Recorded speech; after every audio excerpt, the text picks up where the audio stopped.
आइए अब इस बात को समझें कि छोटे बच्चों का मस्तिष्क कैसे विकसित होता है और बच्चों को शुरू से ही उपयुक्त और उत्प्रेरक अनुभव प्रदान करना क्यों आवश्यक होता है। इसके लिए सर्वप्रथम आपको ये जानना है कि तंत्रिका विज्ञान के क्षेत्र में किए गए शोध ये दर्शाते हैं कि प्रारंभिक बाल्यावस्था वह समय है जब मस्तिष्क का जबरदस्त विकास होता है। जन्म से 5 वर्ष की आयु तक मस्तिष्क का विकास जीवन के अन्य किसी भी समय से अधिक तेज गति से होता है। जन्म से प्रारंभ होकर बच्चों में मस्तिष्क संयोजन प्रतिदिन के अनुभवों द्वारा विकसित होते हैं।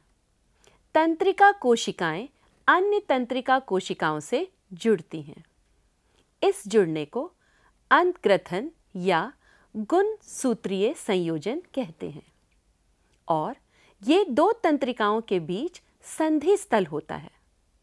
बच्चा प्रत्येक बार जब अपनी किसी ज्ञानेंद्रिय का प्रयोग करता है तो एक संयोजन या मार्ग बन जाता है। 5 ज्ञानेंद्रियों के लिए जितने अधिक संवेदी अनुभव आप प्रदान करते हैं तो मस्तिष्क में संवेदी मार्ग या संयोजन उतने ही मजबूत बनते हैं। जिन ज्ञानेंद्रियों के लिए आप कोई भी अनुभव प्रदान नहीं करते वे सुस्त पड़ जाती हैं और कुछ समय बाद मस्तिष्क इन संयोजनों से छुटकारा पा लेता है। इस प्रकार एक बच्चे के दैनिक अनुभव ये निश्चित करते हैं कि कौन से मस्तिष्क संयोजन विकसित होंगे और आजीवन रहेंगे। इसके लिए हमें बच्चों के साथ संवाद करना होगा, अर्थपूर्ण ढंग से अंतक्रिया करनी होगी, उनके साथ खेलना गाना होगा और एक अत्यंत भावनात्मक रूप से सहायक परिवेश में विकासात्मक उपयुक्त खिलौने उपलब्ध कराने होंगे।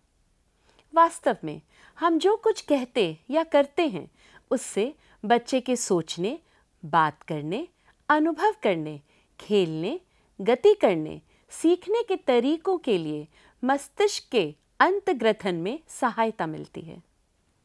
ये अवधि संवेदनशील अवधि कहलाती है क्योंकि बच्चे का मस्तिष्क इस सीमित अवधि के दौरान ग्रहण करने तथा शीघ्र और कुशलता से सीखने के लिए तैयार होता है। शिक्षक तथा आंगनवाड़ी कार्यकर्त्रियों, अभिभावकों और अन्य देखभालकर्ताओं को प्रीस्कूल, आंगनवाड़ी और घर पर संवेदनशील बनाने के लिए प्रोत्साहित करने के प्रयासों की आवश्यकता है। बच्चे के जन्म से पहले ही संवेदी मार्ग विकसित होने प्रारंभ हो जाते हैं। जन्म के पश्चात संवेदी विकास के साथ साथ भाषिक विकास आरंभ हो जाता है। 6 वर्ष की आयु के पहले ही संज्ञानात्मक व्यवहार अपने चरम पर होते हैं। यदि प्रारंभिक वर्षों को उत्प्रेरक, संवादात्मक और भावात्मक रूप से समृद्ध परिवेश का सहयोग ना मिले तो बच्चे के मस्तिष्क के पूर्ण विकास के अवसर काफी कम हो जाते हैं, जिसका परवर्ती प्रभाव पड़ सकता है। अतः ये अनिवार्य है कि 5 से 6 वर्ष की आयु के बच्चों को औपचारिक स्कूली वर्षों से पहले ही, चाहे घर के परिवेश में या प्रारंभिक सीखने के केंद्रों में, प्रारंभिक सकारात्मक अनुभव प्रदान किए जाएं।